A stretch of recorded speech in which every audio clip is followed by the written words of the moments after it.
The asteroid outpost Jupiter 7 floated silently in space. 12 scientists worked inside, studying Jupiter's moons. It was a normal day. Dr. Alan Wright checked readings from Io's volcanic activity. Dr. Samantha Keller analyzed gas samples. The rest of the team went about their usual tasks in the small but well-equipped station. "I'm getting strange readings," said communications specialist Daniel Hoffman. He adjusted his equipment. "There's something big approaching from Sector 4. Station manager William Grant looked up from his tablet. "Scheduled supply ships?" "No," said Daniel. "This is different, bigger." Security officer Lisa Bennett moved to the observation window. She saw it first. A fleet of ships, unlike any human vessels. They were dark purple with sharp edges that caught the distant sunlight. "Alert Earth," William ordered, his voice steady despite his fear. "Tell them we have unknown contact." Daniel sent the message while the others gathered at the window. The alien ships moved closer, their formation precise and threatening. "They're not responding to standard greeting protocols," Daniel said. Dr. Vincent Lee suggested, "Maybe they can't understand our signals." The ships surrounded the station. No communication came from them. Engineer Olivia Daniels checked the defense systems. Shields are active, but they weren't designed for this kind of situation. The first blast hit without warning. The station shook violently. Warning alarms blared throughout the outpost. "Everyone to emergency positions," William shouted over the noise. Engineer Patrick Ross raced to stabilize the power core. "We're losing pressure in Section 3.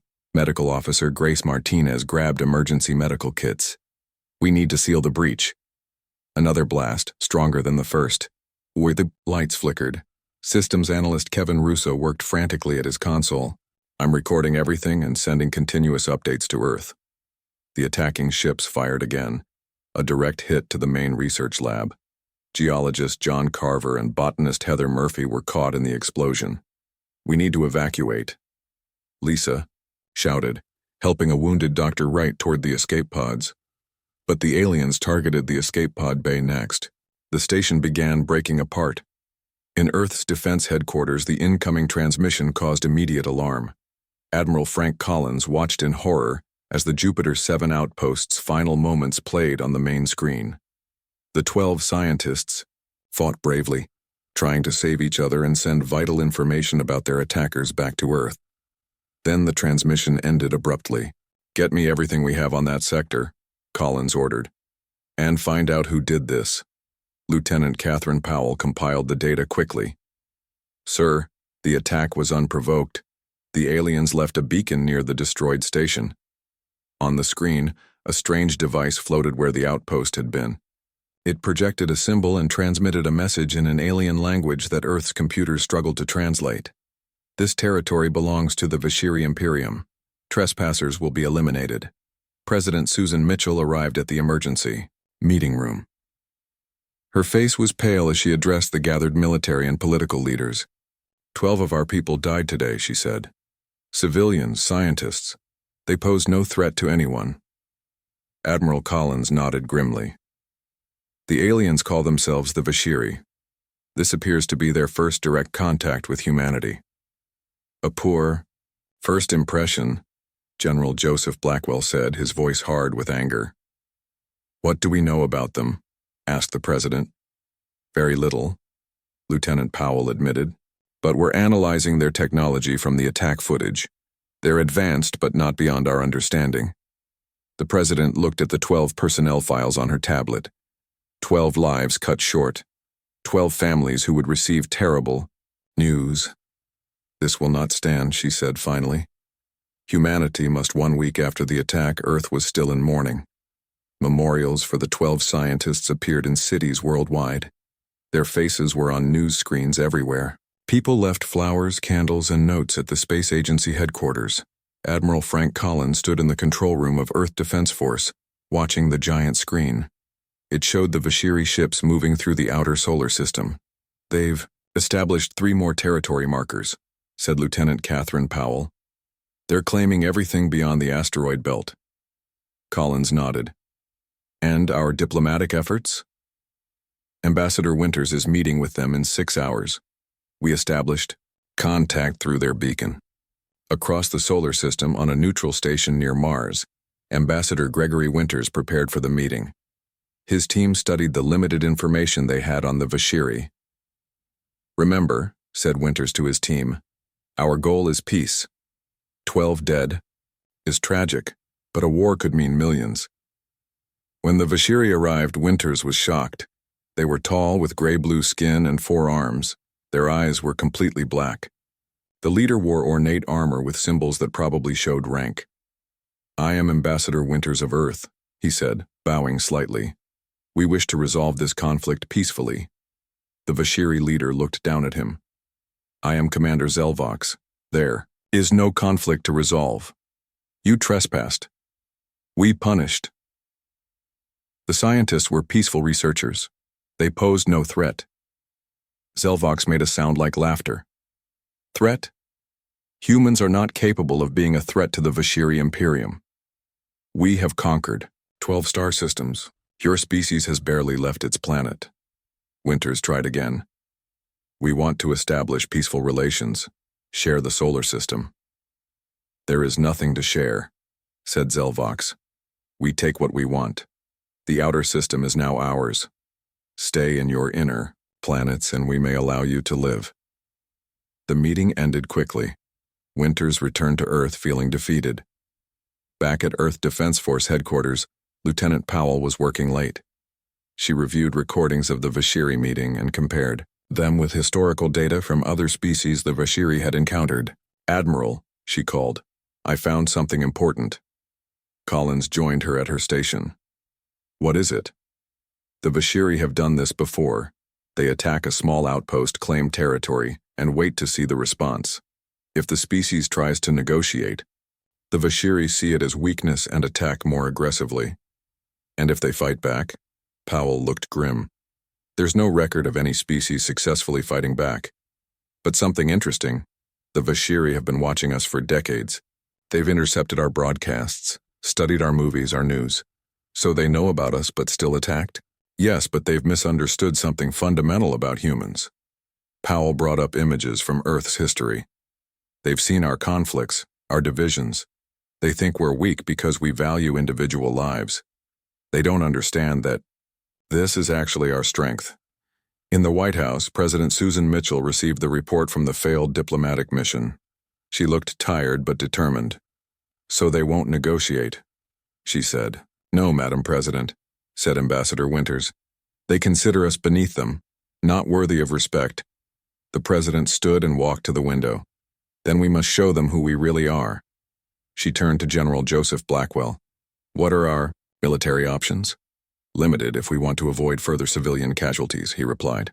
"The Vashiri technology is advanced but not unbeatable. We've been analyzing their ships." Director of Special Projects Allison Beck stepped forward. "Madam President, there is another option. Protocol Nemesis." The room went silent. Protocol Nemesis was a contingency plan created years ago, after scientists first confirmed the high probability of intelligent alien life. "Are we really considering that?" asked a cabinet member. The President looked at the photos of the 12 dead scientists on her desk. "Call the families," she said finally. "Before we decide anything, I want to speak with them.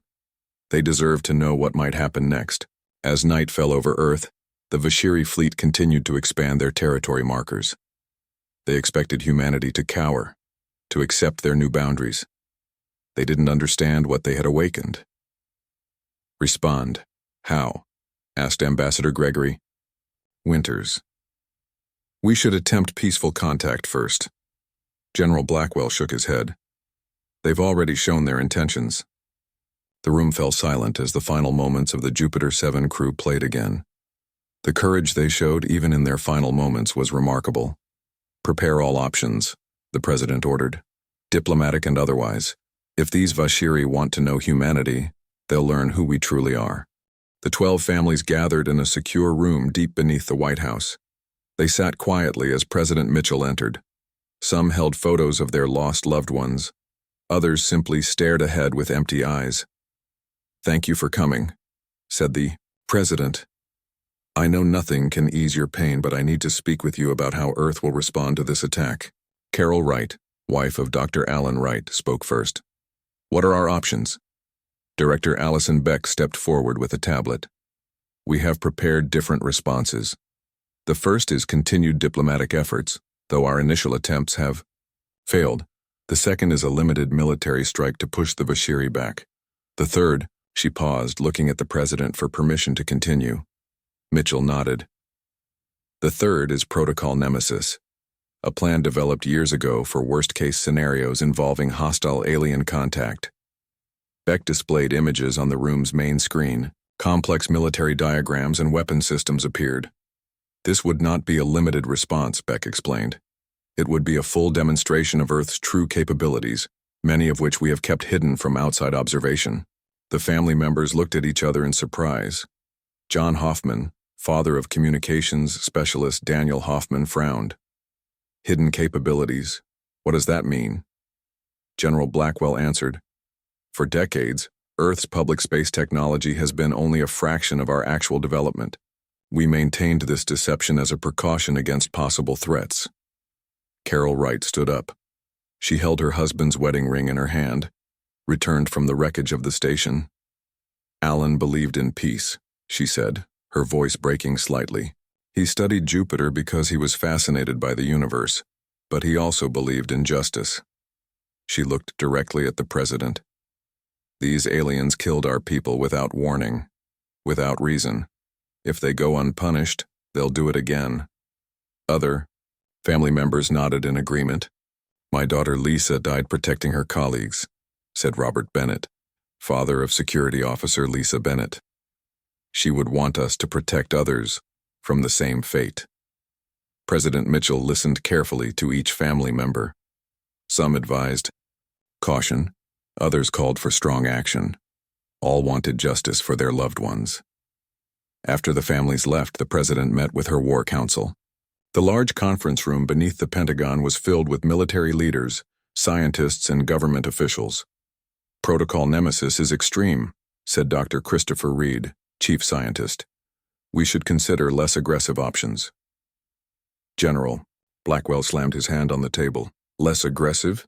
They killed our people and claimed our territory. They've made it clear they see us as weak. If we don't respond with force, they'll take that as confirmation. Admiral Collins spoke calmly. The Vashiri have a history of subjugating species they consider inferior. Lieutenant Powell's analysis suggests they've already categorized us this way. Lieutenant Powell displayed her findings.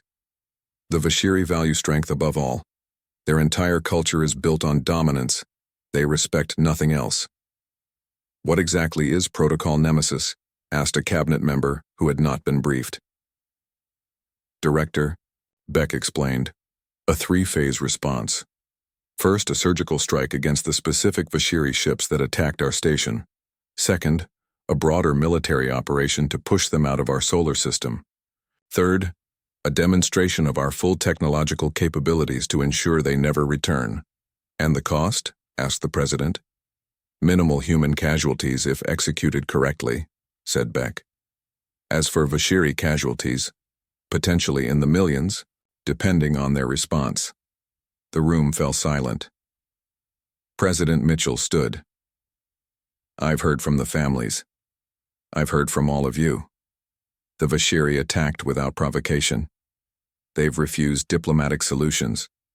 They've made it clear they intend to subjugate us. She looked at the photos of the 12 scientists. 12 humans died. That may seem insignificant to the Vashiri, but not to us. Every human life has value. The president turned to Director Beck. Prepare Protocol Nemesis. We will execute Phase 1 in 48 hours. As the meeting ended, Admiral Collins approached Lieutenant Earth moved quickly. Hidden factories deep underground and in secret orbital facilities began working at full capacity. Ships that had been concealed from outside observation were brought online. Weapons that had never been made public were readied. Engineer Ryan Cooper stood in the massive assembly bay beneath the Arizona desert. His team worked around the clock, building specialized weapons designed to target Vashiri weaknesses. Their ships use a specific frequency shield, Ryan explained to Admiral Collins during his inspection. These torpedoes are tuned to pass right through those shields. The Vashiri won't expect it because they've never seen this technology. In another facility under the Pacific Ocean, Commander Eric Mason prepared his stealth fleet. The ships looked nothing like normal Earth vessels. Their hulls absorbed radar and light, making them nearly invisible to sensors. We've been building these for 15 years, Mason told his crew. Designed them to be invisible to technologies we haven't even encountered yet. The Vashiri won't see us coming. Meanwhile, Dr. Lauren Fisher worked in her laboratory in Antarctica. She studied the limited data they had on Vashiri biology. Their ships are partially organic, she explained to her team. They grow and bond with their pilots. It's their greatest strength, but also their greatest weakness. She held up a small vial of clear liquid. This viral agent won't harm the Vashiri themselves, but it will temporarily disconnect them from their ships.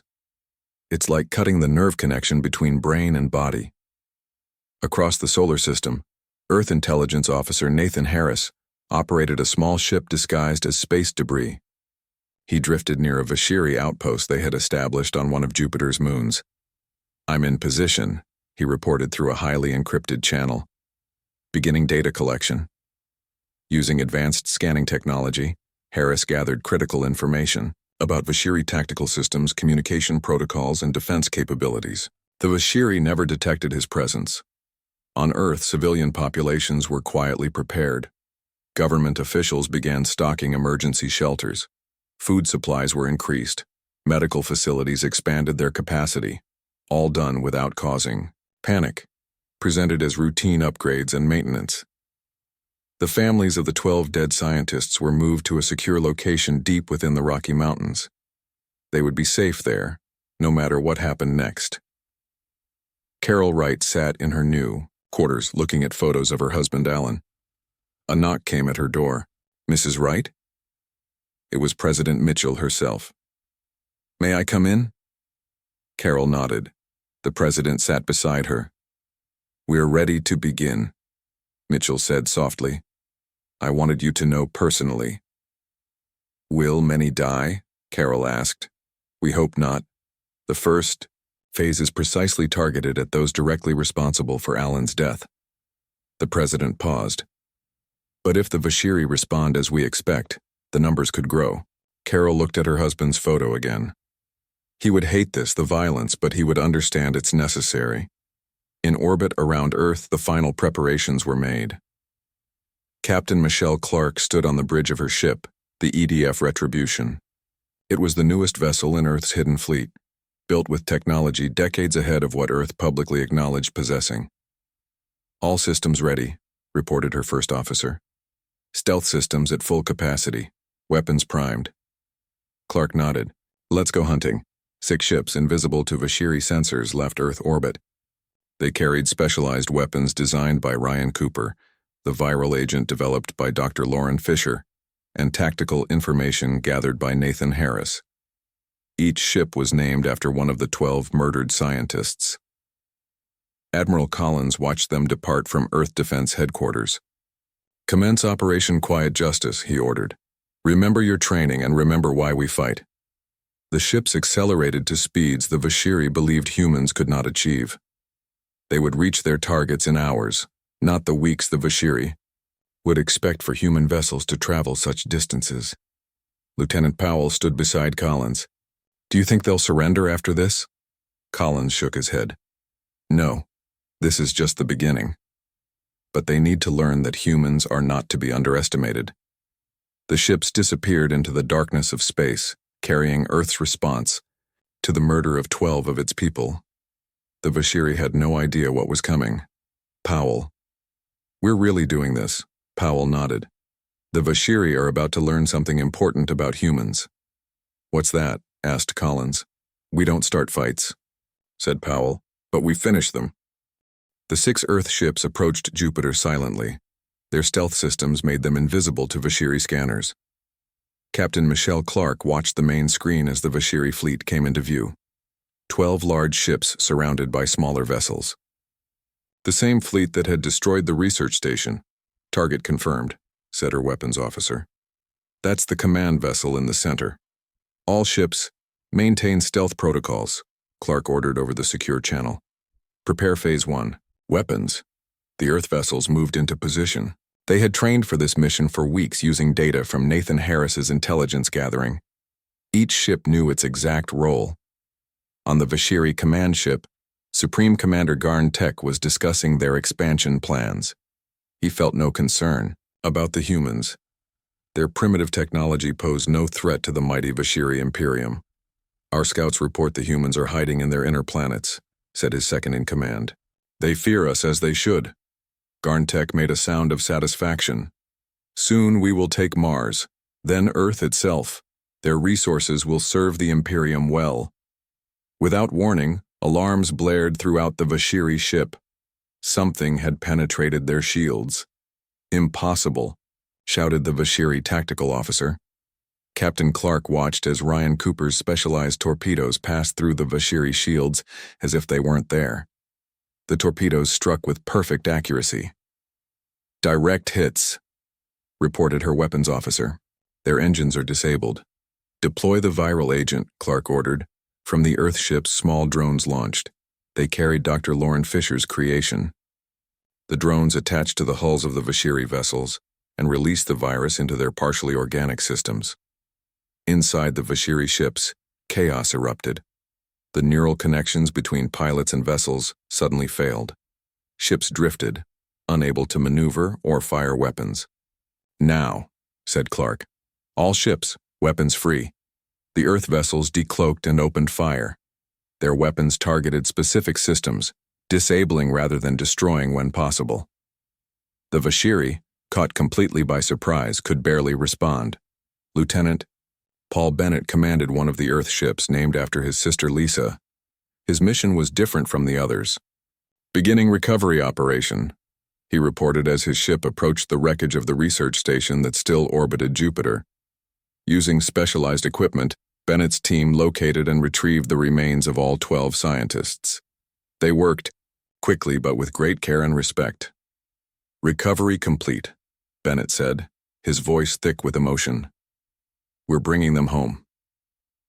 On the Vashiri command ship, Supreme Commander Garn Tech watched in shock as his fleet was systematically disabled by ships that seemed to appear from nowhere. How is this possible? He demanded. Human technology is primitive. His tactical officer had no answer.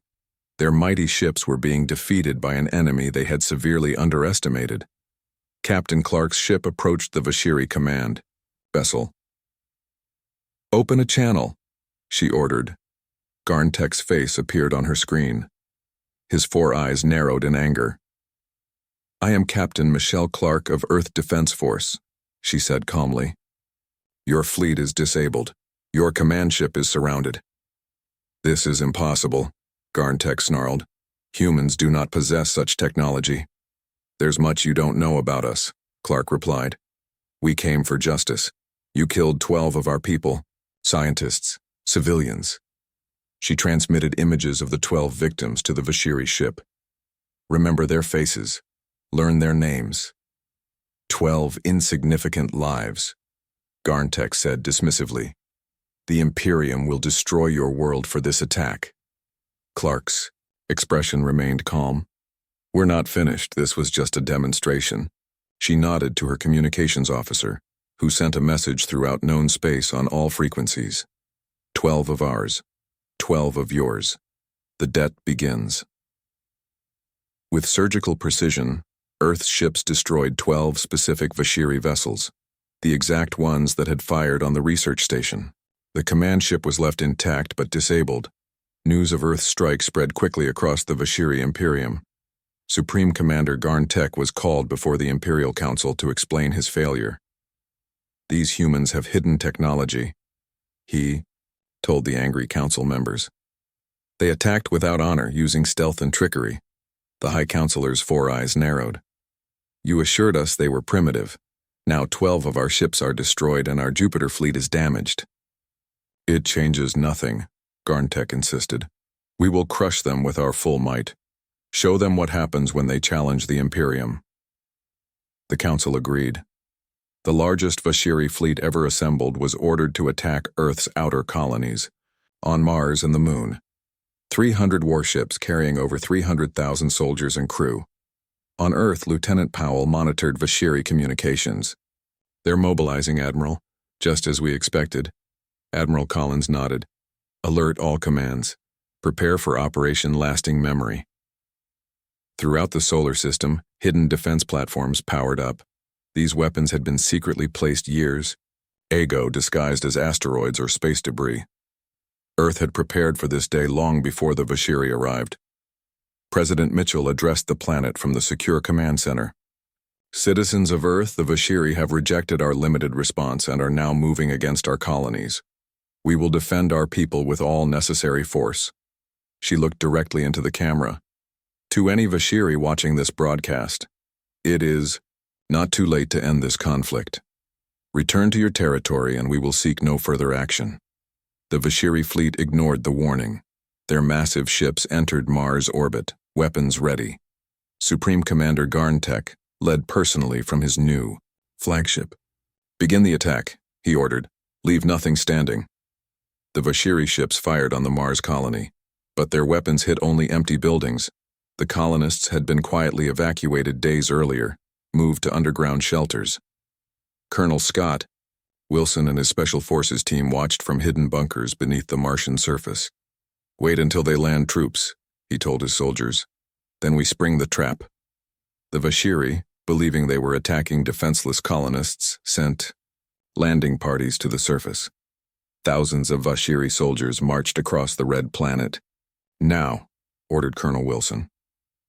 Across the solar system, Earth activated its hidden defense network. Automated platforms emerged from their disguises. They targeted the Vashiri ships with precision weapons far more powerful than anything Earth had publicly revealed.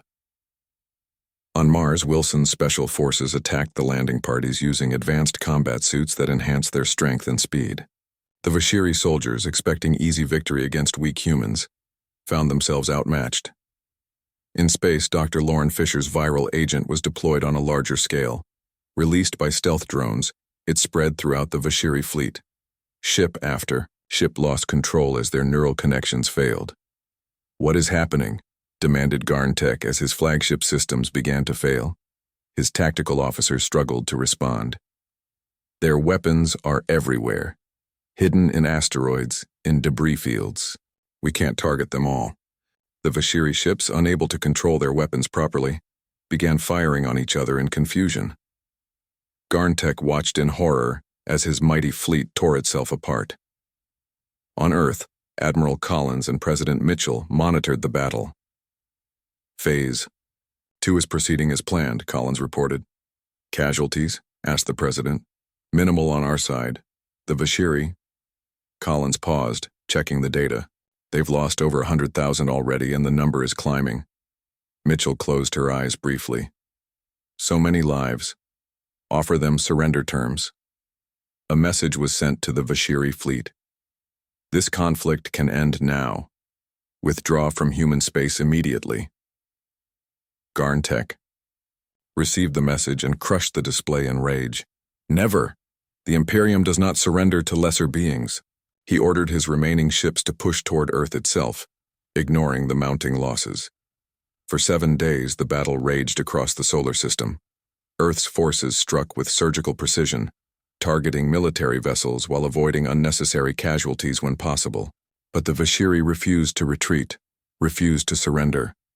By the end of what humans called the Week of Fire, over 300,000 Vashiri were dead or captured. Their mighty invasion fleet was destroyed. On Earth, Admiral Collins delivered the report to the War Council. "Operation Lasting Memory is complete. The immediate threat has been neutralized." President Mitchell nodded grimly. "And yet they still don't understand. Prepare Phase 3. Return to Earth," Clark ordered her fleet. "Phase 1 complete." As the Earth ships disappeared back into stealth mode, they left behind the disabled Vashiri fleet and a warning beacon of their own. It projected Earth's symbol and a simple message: "We only take what is owed. Cross us again and the price will be higher." Back on Earth, Admiral Collins received the mission report. They succeeded, he told President Mitchell. All objectives accomplished. The President nodded. And now we prepare for their response. The Vashiri High Council gathered in their grand hall on their home planet. The news of their fleet's destruction had shocked their entire civilization. Nothing like this had ever happened before. No species had ever defeated a Vashiri fleet. Supreme, Commander Garntek has failed, said one council member. He underestimated these humans. They are just one planet, said another. How could they defeat our greatest fleet? Before anyone could answer, the giant screens in the council chamber suddenly activated. The face of President Susan Mitchell appeared, speaking directly to them from Earth. High Council of the Vashiri Imperium, she said calmly. I am President Mitchell of Earth. The council members looked at each other in shock. No one should have been able to access their secure communication system. How dare you? Shouted the High Counselor. President Mitchell continued as if she hadn't heard the interruption. For years we have watched you. We have studied your empire, your technology, and your actions toward other species. The screens changed to show hidden camera footage from dozens of locations throughout Vashiri space. Space stations, military bases, even the private chambers of council members. The Sentinel program, explained Mitchell. Our observation posts have been in your territory for decades. We know everything about you. Across Vashiri space, thousands of small satellites suddenly decloaked. They had been invisible until now, watching and recording. Captain Nicole Barnes stood on the bridge of the Earth flagship, the EDF Justice.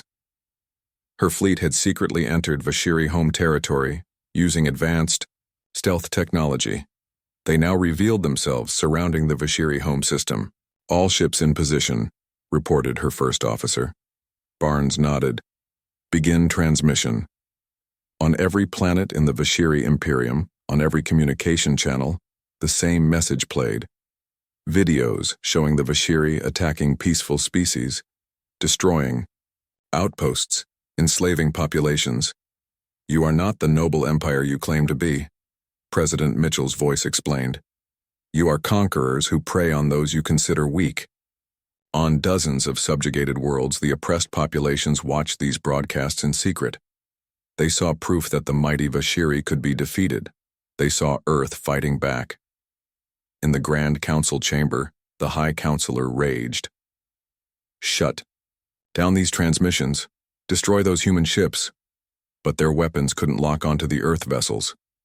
Their communication systems couldn't be reset. This is your final chance, said President Mitchell. Withdraw from all territories you've taken by force. Free the species you've subjugated. Face justice for your crimes. The High Counselor laughed. Or what? You've shown your strength, humans, but you cannot defeat our entire empire. We have millions of soldiers, thousands of ships. Mitchell's expression remained calm. You still don't understand. What you've seen so far has been restrained, measured, proportional. The screens showed a new image. The 12 scientists who had been killed at Jupiter. 12 lives, said Mitchell. To you, they meant nothing. To us, they were everything. Each unique, each irreplaceable. That is what you failed to understand about humanity. We value every life. Representatives from the Galactic Consortium, a neutral alliance of species, appeared next to Mitchell on the screen. The consortium has reviewed the evidence, said their spokesperson. We recognize Earth's right to defend itself against Vashiri aggression. We condemn the Vashiri attacks on peaceful researchers. The High Counselor's confidence faltered. The consortium had always stayed neutral in Vashiri conquests before. This is your last opportunity, Mitchell said firmly. Surrender, now, or face the consequences of your actions. The Vashiri Empire does not surrender. The Vashiri expected Earth to destroy their planets, to kill millions in revenge. That was what the Vashiri themselves would have done. Instead, Earth did something far more devastating to the mighty Empire. Captain Nicole Barnes watched from the bridge of her ship as the operation began. All vessels, execute your assigned targets. Remember, military only. No civilian casualties. Earth ships fired with perfect precision. They destroyed military bases, weapons factories, and fleet yards. But they left homes, schools, and civilian areas untouched. The Vashiri scrambled to defend themselves, but their ships were no match for Earth's advanced technology. They had hidden their true capabilities for decades, preparing for a moment like this. On the Vashiri homeworld, the High Council watched in disbelief as their military infrastructure was systematically disabled. "How is this possible?" demanded one council member. "They're targeting only military installations with perfect accuracy. Even we cannot do that." The High Counselor stared at the screens showing the destruction of their forces. "They could destroy us completely. Why don't they?" On Earth's flagship, the 12 family members of the slain scientists had been brought to witness justice. They stood quietly on the observation deck. Carol Wright watched as the Vashiri military crumbled. "Alan wouldn't want revenge," she said softly, "but he would want justice." Robert Bennett nodded. "And protection for others who might suffer the same fate as our loved ones." Admiral Collins joined them. "That's why we're doing it this way, not destroying their civilization, but removing their ability to harm others." On every planet in the Vashiri Empire, Earth broadcast the same message. "We are not here to conquer, we are here to free. The Vashiri military that has oppressed you is being disabled. You are free to choose your own path forward." Across the Empire, the subjugated species rose up. With the Vashiri military in ruins, they reclaimed their freedom. Supreme Commander Garntek, who had barely survived the destruction of his fleet, was captured trying to escape. He was brought before Captain Barnes. "You could have destroyed us, all," he said, confused. "Why didn't you?" "Because we're not like you," Barnes replied. 12 of our people died. That was enough. President Mitchell addressed the Vashiri High Council one last time. "Your military is disabled. Your empire is dismantled, but your people will live." She listed Earth's terms: complete disarmament of all remaining Vashiri forces, reparations to all species they had harmed, and war crimes trials for those responsible for attacks on civilians. "You have 1 hour to accept these terms," Mitchell said, "or we continue until nothing remains of your military capability." The High Counselor looked at the devastation around them. Their mighty fleet was gone. Their weapons were destroyed. Their subject planets were in revolt. "We accept your terms," he said finally. As news of the Vashiri surrender spread, the subjugated species celebrated their freedom. Many reached out to Earth, seeking alliance and friendship. The Galactic Consortium officially recognized Earth as a major power. "Humanity has shown both strength and restraint," said their spokesperson, "a rare combination in the galaxy." 1 month later, on Dia, Earth, a memorial was unveiled in the center of the capital city. It displayed the names and faces of the 12 scientists who had died at Jupiter. President Mitchell spoke at the ceremony. 12 lives. To some, a small number. To us, immeasurable. Each unique. Each valuable. Each worth defending. The families of the 12 placed flowers beneath the memorial. The inscription read, "12 lives, immeasurable worth. Let all who would threaten humanity remember." Admiral Collins stood beside Lieutenant Powell as they watched the ceremony. "Do you think the galaxy understands us now?" Powell asked. Collins nodded. "I think they're beginning to. Humans don't seek war. We don't desire conquest. But when provoked, when our people are threatened, we respond," finished Powell. Across the stars, word spread quickly. A new species had emerged onto the galactic stage. A species that valued each individual life deeply. A species that responded to aggression with overwhelming force but tempered by mercy. A species that would not be trifled with. 12 humans had died. Millions of Vashiri had paid the price. And the galaxy would never be the same, each counselor declared. "We will crush your planet and make an example of your species." President Mitchell sighed. "Then you leave us no choice." She turned to Admiral Collins, who stood beside her. "Commence Operation Proportional Response." Throughout Vashiri space, Earth's hidden fleet revealed themselves. Captain Barnes gave the order to her ships near the Vashiri homeworld. All vessels, prepare Phase 3 weapons, target military installations only, avoid civilian populations. The Earth ships moved into attack position. The final phase had begun.